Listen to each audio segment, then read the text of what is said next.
You might have noticed at the bottom of a squat, people's pelvis often starts to round under into this posterior tilt. This is called a butt wink, but the tilt often starts at different degrees of hip flexion, and the amount the pelvis tucks under varies for a few reasons. If you notice here, if I take my feet slightly wider, the degree in which the pelvis tucks under is less.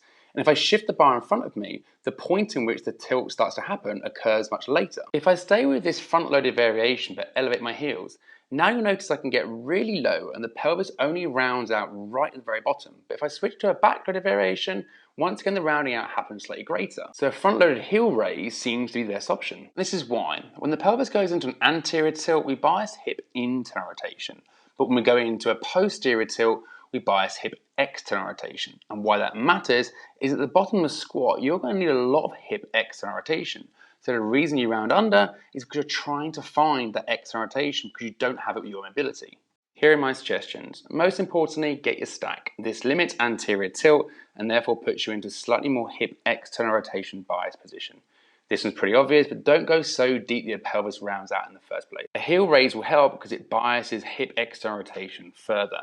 And front loaded helps too because it shifts your center of mass back so you can access the external rotation.